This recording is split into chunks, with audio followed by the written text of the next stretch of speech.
This is Ranger Kidwell Ross, editor at worldsweeper.com, and we're here at the SK Sweepers booth at National Pavement Expo 2009. We have with us Bob Hammond, who is managing partner of SK Sweepers, and Bob's going to tell you why on earth you'd want to buy one of these fine sweepers. Well, Rangers, good to see you. Thanks for coming by. This is our 2009 version that we brought to this show. 2009 as far as the Isuzu, so it's got the new emissions on it. And SK Sweepers, we decided to bring the particulate collector up out of the vertical position and put it in the horizontal position. This is done by Isuzu. This is an Isuzu option, so it comes to us from the board with this exhaust mounted this way.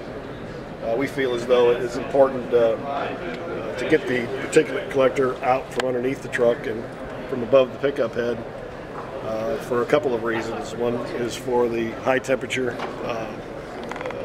in which they create when they regenerate. We felt as though melting plastic in bags caused too much of a hazard. Plus, in the case of a driver having a malfunction and driving over a curb and ripping the head off, we felt as though the close proximity to the particulate collector was going to be an insurance issue and high cost for replacement. If somebody did have an accident, it was too susceptible to damage at that point. So the nice thing about the new cab is the cabs are larger.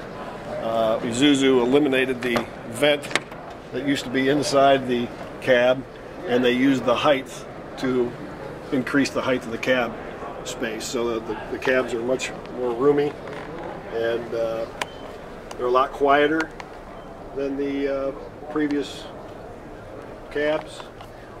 And we've changed the control box up to a front mount and brought it out from in between the seats.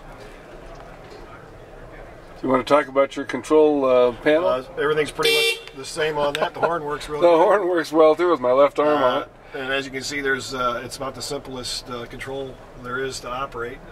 It's just you push any function and it calls for service and delivers that service to each function. All right.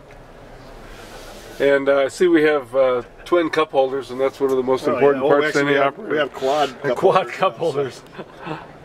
So the back of the unit is pretty much the same. All right, and for anybody that hasn't seen an SK unit, we're looking at a single-engine machine that's run how? Machine that is belt-driven, and it turns a 28-inch blower wheel, which is standard. And SK is, from the beginning, we always had a stainless steel hopper has been standard. Stainless steel hopper, stainless steel inspection doors, rear dump door, and drop down door in the back, all stainless. All right. And well, we can try looking in the hopper. I don't know that we'll see anything here with the lighting. Oh, lifting that up will be fine. Of course, it has the usual assortment of stuff that gets there in every trade show. That's a secret that a lot of people may not realize is all the manufacturers fill their hoppers with stuff during the trade show. Actually, we're going to fill this with money. Well, there you go. That'll work too. And leave that to the folks that buy it. So we've got the screen up on the top. You want to talk about that? We have access to be able to reverse wash the screen from ground level here to reverse wash the hair that gets entangled from the sweeping, day-to-day sweeping. So it's easily accessible for cleaning. And of course, the stainless steel doesn't rust, and the material releases and dumps out much easier. And how big a hopper we got here? It's just under 4 yards, so 3.95. And then the back is the rear drop-down door, which is all stainless as well. Fuel access here, two 3,000-pound lift cylinders, and storage trays for backpack blowers and gas.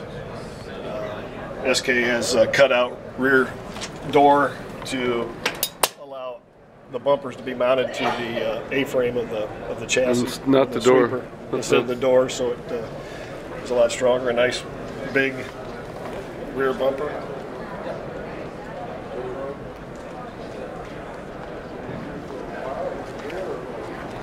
And the pickup head is a 2-flap head system. There's only 2 flaps to maintain, and the back flap you can actually take 8 bolts out of the back, drop it out, put it on your bench, your workbench, and change the flap out. You don't have to take the entire head out from underneath the truck. The head has dual carbide skids, tungsten carbide skids. How big is the suction tube? Suction tube is 12 inches. 12-inch suction tube, all right. And what do we have up here? This is the valve. Each one of these actuate have a function, and each function is got a stamp on it. This is the broom down function. It's also hot stamped on the wire as well, broom down. So it's all protected with a weatherproof gasket. They all snap in place. All right. So there's no breaks in the wires that can corrode. We also wrap a lot of the hydraulic hoses with plastic loom to keep them from rubbing and chafing against the chassis, the frame. Have we talked about the hydraulic capacity? 33-gallon hydraulic tank, which is larger than usual. We feel it's important to have a lot of clean, cooled hydraulic oil, so the higher capacity allows the cooling without a cooler. All right. I like to keep it simple. And is there anything else we should talk about? We can we have options of a water system, a 95-gallon water system, and a toolbox that can be mounted here as well. We don't have it on this truck. We also have this is the 2009 model. We also have pre-emission trucks left as well at reduced cost because there was a price increase of about $6,500 for these chassis. So we still have lots of pre-emission 06 new trucks available. And we've got a payment plan on this truck here with Stearns Bank of $1,137 a month on a lease. So we can call us at our toll-free number, 888-767-9337. Or visit our website at www.sksweepers.com. All right, Bob. Thank you very much, and it's always great to see you as well. Good to see you, Ranger. All right. Thanks for stopping. You bet. Bye-bye.